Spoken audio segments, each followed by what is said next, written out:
संगत जी, आपका हमारे चैनल में स्वागत है। हम आपके लिए रोजाना सत्संग साखियां लाते रहते हैं। वीडियो शुरू करने से पहले एक विनती है, हमारे चैनल रूहानी मार्ग को जरूर सब्सक्राइब कर लीजिए और वीडियो को लाइक करना मत भूलिएगा।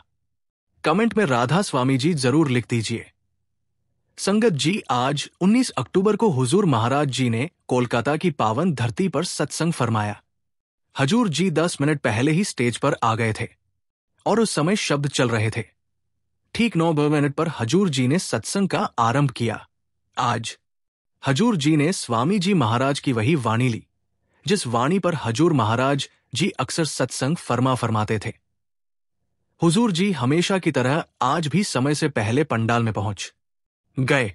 मित्र तेरा कोई नहीं संज्ञान में, क्यों पड़ा सोवे इस ठग्यन में। हुजूर जी ने बड़े प्रेम से कहा, ये वाणी स्वामी जी महाराज की है और इसमें एक गहरी चेतावनी छिपी हुई है। उन्होंने समझाया कि संत महात्माओं का पूरा आधार प्रेम होता है। जब वे हमारी स्थिति को देखते हैं तो कभी स्नेह पूर्वक हमें राह दिखाते हैं, तो कभी झकझोर कर हमारी आंखें खोलते हैं ताकि हम जाग सकें। हुजूर जी बोले, आज इंसान ऐसी नींद में है कि उसे अपने ही जीवन की सच्चाई का पता नहीं, इसलिए कभी संतों को हमें झकझोरना पड़ता है तो कभी प्यार से समझाना पड़ता है। हजूर जी ने आगे फरमाया कि संत महात्माओं की नींव हमेशा प्रेम पर टिकी होती है। वे अपने प्रेम के माध्यम से ही हमें हमारी स्थिति दिखाते हैं। जब वे देखते हैं कि शिष्य सही राह से भटक रहा है तो कभी स्नेह से समझाते हैं और कभी चेतावनी के रूप में झटका देकर हमारी आंखें खोलते हैं। उन्होंने आगे समझाया, आज इंसान गहरी नींद में सोया हुआ है। ये नींद अज्ञानता की है। जो व्यक्ति संसार की सच्चाई को नहीं पहचानता वो असल में जागा हुआ नहीं है। हम सब इस दुनिया में अकेले आए हैं और अंत में अकेले ही लौट जाएंगे। हजूर जी ने आगे बहुत ही प्रेम से समझाया, जो कर्म हम करते हैं उसका परिणाम भी हमें ही भुगतना पड़ता है। ना कोई हमारे साथ आएगा, ना कोई हमारे लिए कर्मों का फल भोगेगा। हर आत्मा को अपने कर्मों की जवाबदेही खुद उठानी होती है। हजूर जी ने आगे समझाया, मित्र तेरा कोई नहीं संज्ञान में। यहां स्वामी जी महाराज कौन से मित्र की तरफ इशारा कर रहे हैं। हजूर जी ने समझाया कि सच्चा मित्र वो होता है जो हर सुख दुख में हमारे साथ खड़ा रहे, जो हमारे जीवन के उद्देश्य तक हमारे संग बना रहे और अंतिम क्षणों तक साथ निभाए। हर इंसान के जीवन में बहुत से दोस्त आते हैं, लेकिन हमें यह सोचना चाहिए कि उनमें से कौन ऐसा है जो हमारे आखिरी सफर तक साथ रहेगा। हुजूर ने कहा, इंसान अकेला आया है और अकेला ही इस संसार से जाएगा। हमारे के कर्मों का फल हमें स्वयं ही भोगना होगा। ना कोई साथ जाएगा, ना कोई हमारे कर्मों का बोझ उठा पाएगा। हुजूर जी ने आगे कहा, यह वाणी भले ही सीधी साधी लगे पर इसके भीतर संतमत का अत्यंत गहरा संदेश छिपा है। फिर वे बोले, सच्चा मित्र वही होता है जो सुख दुख में साथ खड़ा रहे, जो जीवन के अंतिम पड़ाव तक हमारा सहारा बने और हमारे असली लक्ष्य परमात्मा की प्राप्ति तक हमारा साथ निभाए। हुजूर जी ने आगे बड़ी कोमलता से कहा, हर इंसान के जीवन में दोस्त होते हैं, लेकिन सवाल यह है कि उनमें से कौन सा मित्र हमारे अंतिम क्षणों तक साथ रहता है। उन्होंने समझाया कि जब हम जन्म लेते हैं तब मोहल्ले के बच्चों से दोस्ती होती है, फिर स्कूल में नए साथी मिलते हैं, बड़े होकर काम धंधे में और भी संबंध बनते हैं। जीवन के हर पड़ाव पर कोई ना कोई नया रिश्ता जुड़ता है, परंतु जब विदा होने का समय आता है तब हर कोई पीछे रह जाता है। उस अंतिम यात्रा में हमें अकेले ही जाना पड़ता है। हुजूर जी ने बताया, महाराज जी अक्सर कहा करते थे कि रिश्ते नदी की लहरों की तरह होते हैं। एक लहर आती है तो कर्मों के अनुसार हमें जोड़ देती है और दूसरी लहर आकर उन बंधनों को तोड़ देती है। यही संसार का नियम है। फिर हुजूर जी ने कहा, अगर सोचो तो सबसे निकट का रिश्ता हमारा अपने ही शरीर से होता है। हम इसे सजाते हैं, सहेजते हैं, इसकी हर तकलीफ पर परेशान हो जाते हैं, लेकिन जब यही शरीर बूढ़ा हो जाता है तो ये भी साथ छोड़ देता है। हुजूर ने पंक्ति का उल्लेख करते हुए कहा, संग सखा सब तज गए, कोई ना निभियो साथ। यानी जिन संबंधों पर हमें सबसे ज्यादा भरोसा होता है वे भी अंत में हमें छोड़ जाते हैं। इसीलिए स्वामी जी महाराज कहते हैं, मित्र तेरा कोई नहीं संच पड़ा सोवे क्यों इस ठगेन में, अर्थात ये संसार माया का ठग है, इसमें फंस कर मत सो जा, क्योंकि अंततः तेरे साथ केवल तेरा कर्म और तेरा प्रभु स्मरण ही जाएगा। हुजूर जी ने बड़ी स्पष्टता से कहा, ये सारे रिश्ते नाते और दोस्तियां देखने में तो बहुत प्यारे लगते हैं, लेकिन असल में यही हमें छलने वाले ठग हैं। जब जीवन का अंतिम समय आता है तो यही संबंध हमें धोखा दे जाते हैं। उन्होंने याद दिलाया कि महाराज जी कहा करते थे, इंसान को 3 प्रकार के लोग लूटते हैं, डाकू, चोर और ठग। डाकू बंदूक दिखाकर सब छीन लेता है, चोर अंधेरे में चुपके से चुरा लेता है, और ठग वो तो मीठी बातों से हमारे दिल का चैन ही ले जाता है। महाराज जी उन्हें मीठे ठग कहा करते थे, जो अपनेपन का दिखावा कर हमें असली राह से भटका देते हैं। हुजूर जी ने कहा, आज यही हमारी सबसे बड़ी समस्या है। हमने सच्चे प्रेम और जीवन के असली उद्देश्य से दूरी बना ली है। संसार के ये मीठे ठग, रिश्ते, मोह, माया, दोस्ती, धन और नाम हमें अपने जाल में ऐसा उलझा चुके हैं कि हम भीतर के सत्य को भूल बैठे हैं।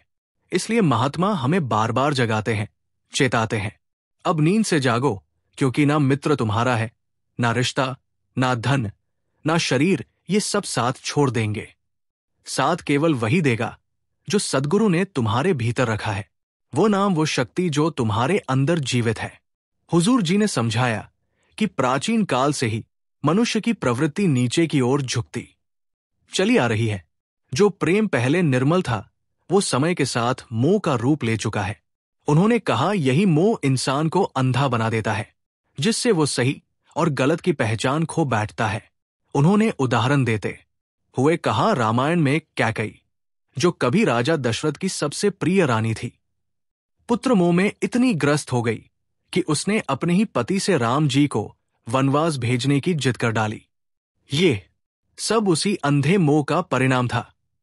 फिर हुजूर जी ने महाभारत का उल्लेख करते हुए कहा, वही गलती धृतराष्ट्र ने भी दोहराई। वो अपने पुत्र दुर्योधन के अधर्म को देख नहीं सका, उसके मोह ने उसकी दृष्टि को ढक लिया, और यही आसक्ति अंततः पूरे वंश के विनाश का कारण बनी। वो भयानक युद्ध जिसने इतिहास को हिला दिया, दरअसल अंधे प्रेम यानी मोह की ही देन था। हुजूर जी ने कहा, आज सच्चा प्रेम संसार से लगभग विलुप्त हो चुका है। अब प्रेम के नाम पर केवल मोह बचा है, और मोह के साथ हमेशा अपेक्षाएं जुड़ी होती है।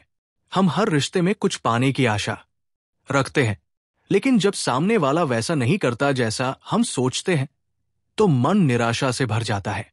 उन्होंने बड़ी सुंदरता से कहा, पहले प्रेम की नींव पवित्र और निर्मल थी, पर अब हमने उसे माया और स्वार्थ की दीवारों में कैद कर दिया है। बेटा पिता से उम्मीद रखता है कि वो उसकी हर इच्छा पूरी करेगा, और पिता बेटे से आशा करता है कि वो उसकी हर आकांक्षा को पूरा करेगा। जब ये उम्मीदें पूरी नहीं होती तो घरों में कलह और तनाव पनपने लगता है। हुजूर जी ने आगे कहा, सास सोचती है कि नई बहू उसके बुढ़ापे का सहारा बनेगी, और बहू चाहती है कि सास उसे बेटी जैसा अपनाए। लेकिन जब ये अपेक्षाएं टूटती है तो दोनों के बीच प्रेम की जगह दूरी और मनमुटाव ले लेता है। फिर हुजूर जी ने बड़ी गहराई से समझाया, रिश्ते हमें क्या सिखाते हैं। उन्होंने कहा, जब शिष्य अपने गुरु से सच्चा प्रेम करता है तो वही प्रेम उसे इस संसार के मोह माया के जाल से बचा लेता है। जिस मनुष्य का हृदय अपने मुर्शिद के प्रति निर्मल भक्ति से भरा होता है, वो इस माया की दलदल में नहीं फंसता। हुजूर जी ने कहा, आज इंसान धन मानसान और मैं मेरा की भावनाओं में इस कदर उलझ गया है कि उसे यही जीवन का सुख लगने लगा है, लेकिन वास्तव में यही सब उसके दुखों की जड़ है। इसलिए वाणी में कहा गया है, पानी, हवा, अग्नि सब रोगी है। यहां तक कि माता पिता, परिवार और संबंधी सभी को रोगी कहा गया है, क्योंकि वे भी माया के बंधन में जकड़े हुए हैं। यही कारण है कि इस वाणी को चेतावनी का शब्द कहा गया है, जो जगाने के लिए बोली गई है। फिर हुजूर जी ने वाणी का उदाहरण देते हुए कहा, रोगी सब संसार उन्होंने समझाया, जो स्वयं रोगी है वो किसी और को स्वस्थ कैसे कर सकता है। यही तो इस संसार की सच्चाई है। उन्होंने आगे बहुत सुंदर ढंग से समझाया, ये संसार एक रंगमंच की तरह है, जहां हर इंसान अपना अपना किरदार निभा रहा है। कोई राजा बना है, कोई गरीब, कोई पिता, कोई पुत्र, पर हर कोई इस नाटक में इतना खो गया है कि अपनी असली पहचान ही भूल बैठा है। हुजूर जी बोले, इस नाटक का निर्देशक स्वयं परमपिता परमेश्वर है। वही तय करता है कि किसे कब मंच पर आना है और कब उसे वापस बुला लेना है। पर इंसान ये सोचकर जीता है कि वो यहां सदा रहेगा, जबकि सत्य इसके बिल्कुल विपरीत है। फिर हुजूर जी ने वाणी की, पंक्ति सुनाई, राम गयो रावण गयो जाको बहु परिवार। उन्होंने कहा, जब श्री राम जैसे अवतार और रावण जैसे सामर्थ्यवान पुरुष भी इस संसार से चले गए तो सोचो कौन है जो यहां सदा ठहर सकता है। ये संसार केवल एक भ्रम है, एक सपना जो जागते हुए देखा जा रहा है। जो इस माया को सत्य मान बैठा है वही दुख में जी रहा है, और जो इसे खेल समझ गया वही वास्तव में मुक्त है। हुजूर जी ने आगे कहा, जो वास्तव में शाश्वत है, जो कभी नहीं मिटता, वो केवल नाम है, वही शब्द है। नाम ही हमारा सच्चा साथी है, जो हर जन्म में हर परिस्थिति में हमारे साथ रहता है। बाकी सब तो अस्थाई है। उन्होंने आगे समझाया, इसलिए प्रेम करो, लेकिन वो प्रेम सत्संग से जुड़ा हुआ हो, क्योंकि सत्संग ही वो स्थान है जहां कोई दिखावा नहीं, कोई भ्रम नहीं, वहां केवल सत्य की बात होती है। संत महात्माओं के अपने अनुभवों पर आधारित ज्ञान साझा किया जाता है। फिर हुजूर जी ने हल्की उदासी के साथ कहा, अफसोस की बात यह है कि आज हमारा सत्संग के प्रति दृष्टिकोण ही बदल गया है। जब हमें किसी बड़ी ऑफिस मीटिंग या महत्वपूर्ण कॉन्फ्रेंस में जाना होता है तो हम कितनी तैयारी करते हैं, साफ सुथरे कपड़े पहनते हैं, समय से पहले पहुंचते हैं, पूरे ध्यान से हर बात सुनते हैं। लेकिन जब बात सत्संग की आती है तो वही गंभीरता गायब हो जाती है। हम वहां पहुंच तो जाते हैं, सुन भी लेते हैं, पर बात वही खत्म हो जाती, उस पर अमल नहीं करते। हुजूर जी ने कहा, सत्संग केवल सुनने के लिए नहीं बल्कि जीने के लिए होता है। जब हम उसमें कई बातों को जीवन में उतारना शुरू करते हैं तभी असली परिवर्तन होता है, तभी नाम का अर्थ समझ में आता है। हुजूर जी ने आगे बहुत सुंदरता से कहा, अगर हम सत्संग को उसी ध्यान, श्रद्धा और एकाग्रता से सुने जैसे किसी महत्वपूर्ण सभा या मीटिंग को सुनते हैं और फिर घर लौटकर उस पर अमल करना शुरू कर दें, तो यही हमारे जीवन का असली परिवर्तन होगा। उन्होंने बड़े महाराज जी का हवाला देते हुए कहा, सत्संग उस ठंडी छाव की तरह है जो जीवन की तपती धूप से राहत देती है। लेकिन वे ये भी समझाते थे कि हमारा उद्देश्य सिर्फ उस छाव में बैठकर आराम करना नहीं होना चाहिए। असली मकसद यह है कि वहां से जितना ज्ञान, जितनी प्रेरणा और जितनी सच्चाई मिल सके उसे अपने जीवन में उतार लिया जाए। फिर हुजूर जी ने बड़ी गहरी बात कही, आज बहुत से लोग ये सोचते हैं कि उन्हें किसी की जरूरत नहीं, वे सब कुछ अकेले ही कर सकते हैं। लेकिन महाराज जी समझाते थे कि ज्ञान और अनुभव में गहरा अंतर होता है। केवल ज्ञान पढ़ लेने से मंजिल नहीं मिलती जब तक उसे जीवन के अनुभव में नहीं बदला जाता। उन्होंने एक बड़ा ही सुंदर उदाहरण दिया। मान लीजिए आपको किसी अनजाने रास्ते से होकर गुजरना है और उस वक्त मूसलाधार बारिश हो रही है। आपके सामने दो व्यक्ति खड़े हैं, एक जिसने उस रास्ते का नक्शा पढ़ रखा है, किताबों में उसके बारे में सब कुछ जानता है, लेकिन कभी खुद वहां गया ही नहीं, और दूसरा जिसने वही रास्ता अपनी आंखों से देखा है, हर मोड़, हर कीचड़ और हर कठिनाई को पार किया है। अब सोचिए आप किसके साथ जाना पसंद करेंगे? स्वाभाविक है उस व्यक्ति के साथ जिसने खुद वो मार्ग तय किया हो, क्योंकि उसके पास सिर्फ ज्ञान नहीं बल्कि अनुभव है। लेकिन बदलाव तभी आता है जब हम उन बातों को अपने आचरण में उतारना शुरू करते हैं। जब तक हम खुद उस राह पर नहीं चलते तब तक ज्ञान सिर्फ शब्द बनकर रह जाता है। लेकिन जैसे ही हम चलना शुरू करते हैं वही शब्द जीवन का प्रकाश बन जाते हैं। इसके बाद हुजूर जी ने एक बहुत गहरी बात उठाई, नाम आखिर है क्या? उन्होंने पूछा, क्या नाम सिर्फ कुछ अक्षरों का मेल है? क्या ये केवल एक उच्चारण या शब्द है जिसे हमने अपनी भाषा, संस्कृति या धर्म के अनुसार अपना लिया है? हुजूर जी ने कहा, हम सब अलग अलग धर्मों और परंपराओं से आते हैं। कोई उसे अल्लाह कहता है, कोई राम, कोई गॉड, कोई वाहिगुरु। नाम भले अलग है पर संकेत एक ही सत्ता की ओर है। फिर उन्होंने बड़े आदर से कहा, दव बादशाह श्री गुरु गोविंद सिंह जी ने अपने ग्रंथों में ईश्वर के 1100 से भी अधिक नामों का उल्लेख किया है। उन्होंने हर नाम में उसी एक परम सत्ता की झलक दिखाई, पर अंत में उन्होंने एक ही निष्कर्ष दिया, एक ओंकार अनामी, वह जो निराकार है, अनंत है और किसी एक शब्द, भाषा या नाम में सीमित नहीं किया जा सकता। हुजूर जी ने समझाया कि नाम कोई उच्चारण नहीं, वो उस शक्ति का अनुभव है जो हर जीव में विद्यमान है। लफ्ज तो बस एक माध्यम है, पर सच्चा नाम वो है जो आत्मा को उस परम चेतना से जोड़ दे। फिर हुजूर जी ने गुरुवाणी की एक गूढ़ पंक्ति सुनाई, 52 आखिर लोग तरे, सब कुछ इन माही, ये आखिर खिन जाएंगे। वो आखिर इन माना ही। उन्होंने समझाया कि ये सारे शब्द, ये सारे अक्षर जो हम बोलते या सुनते हैं, ये सब समय के साथ मिट जाने वाले हैं, परंतु वो नाम जो असल में परमात्मा की पहचान है, वो शब्दों से परे है, वो नश्वर नहीं है, नाम हमेशा रहेगा। स्वामी जी महाराज की वाणी में भी यही संदेश मिलता है। नामो उपजे नामो बिन से, अर्थात नाम से ही इस सृष्टि की उत्पत्ति हुई है और नाम में ही एक दिन सब कुछ विलीन हो जाएगा। हुजूर जी ने आगे समझाते हुए कहा, ये शरीर तो बस एक खेल है, असली शक्ति तो उस रूहानी नूर से मिलती है जिसे हम नाम कहते हैं। हुजूर जी ने बहुत सहज और गहराई से जीवन का सबसे बड़ा सत्य समझाया। उन्होंने कहा, मनुष्य के जन्म का असली उद्देश्य है अपने आप को जानना। हमें इस संसार में इसलिए भेजा गया है कि हम अपने भीतर झांके, अपनी आत्मा की पहचान करें और ये समझे कि हम वास्तव में कौन हैं। उन्होंने कहा, मालिक ने हमें बुद्धि और विवेक इसलिए दिया था ताकि हम आत्मबोध की राह पर आगे बढ़े, सत्य की खोज करें। लेकिन अफसोस, हमने उस विवेक का उपयोग उल्टी दिशा में कर लिया। आत्मा को जानने की बजाय हम बाहरी चमक दमक में खो गए।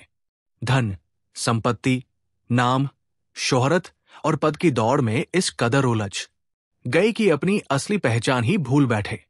हुजूर जी ने बड़ी करुणा से कहा, पहले पैसा केवल जरूरतों को पूरा करने का साधन था, लेकिन आज वही पैसा रिश्तों में झर घोल चुका है। आज बेटा अपने बूढ़े पिता की सेवा भी तभी करता है जब उसे अपनी हिस्सेदारी की गारंटी मिल जाए। रिश्तों में अब प्रेम नहीं, सौदेबाजी आ गई है। उन्होंने आगे कहा, आज बच्चे भी शर्तें रखने लगे हैं, अगर मेरी बात नहीं मानी गई या मुझे ये चीज नहीं दिलाई गई तो मैं पढ़ाई नहीं करूंगा।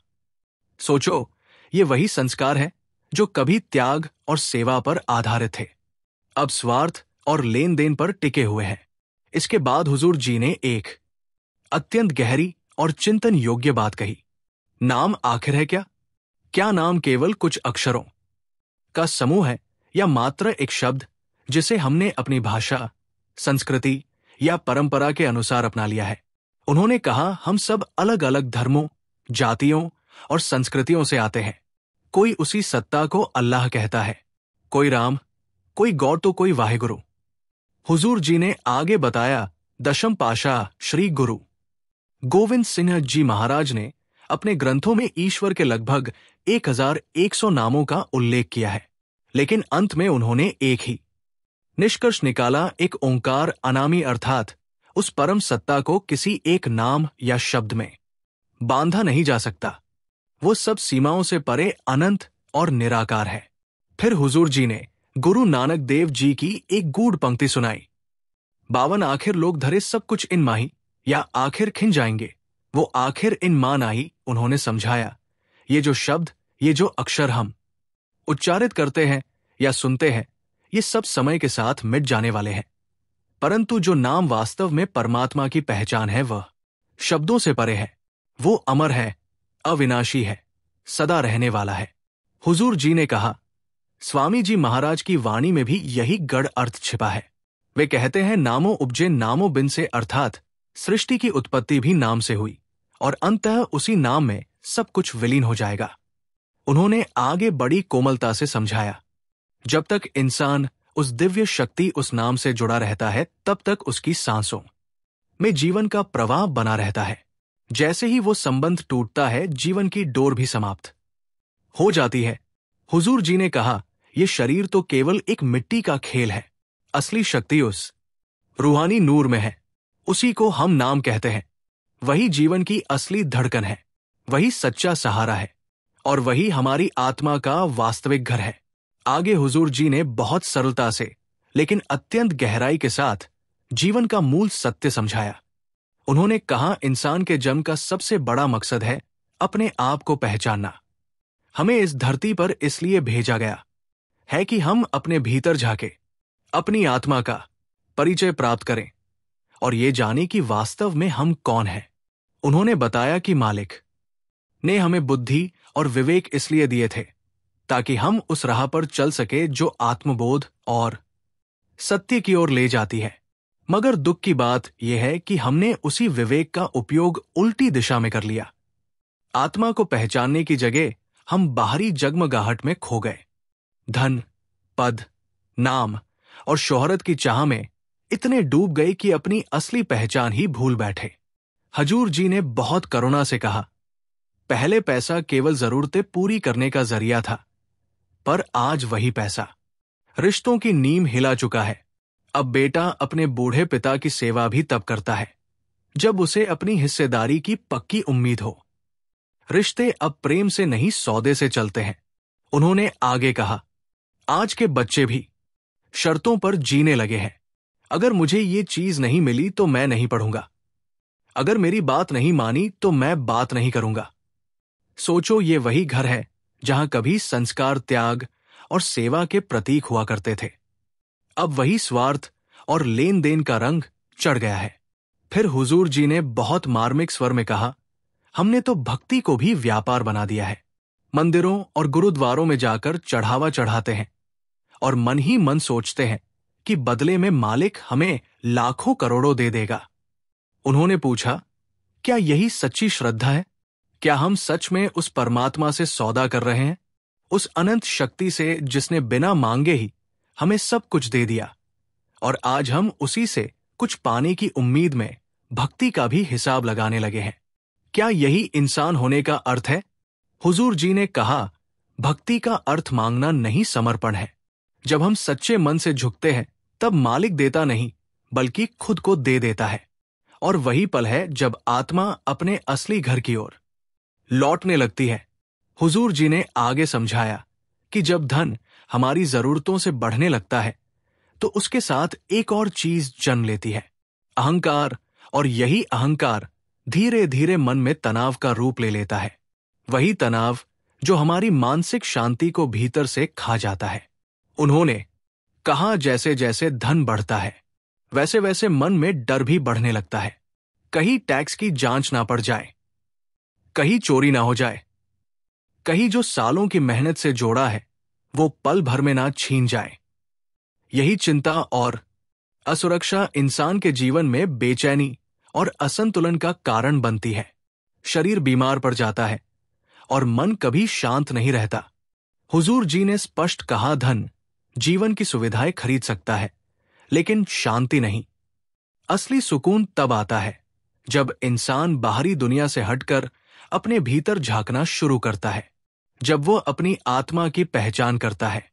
फिर उन्होंने एक बड़ा सत्य प्रकट किया, चाहे कोई कितना भी समृद्ध क्यों ना हो जाए, आत्मा की प्यास कभी नहीं बुझती।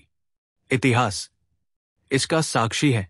ना तो किसी राजा को ना किसी अरबती को धन से आत्मिक तृप्ति मिली है। धन से आराम मिल सकता है पर संतोष नहीं। इसके बाद हजूर जी ने बाबा जी के वचनों का जिक्र करते हुए कहा, मालिक तो बिना रुके देता ही जा रहा है। दिन रात, युगों से युगों तक, पीढ़ियों से पीढ़ियों तक वो हमें निरंतर देता चला रहा है, लेकिन हम हैं कि बस लेते ही जा रहे हैं। हमारी इच्छाओं की आग कभी शांत नहीं होती।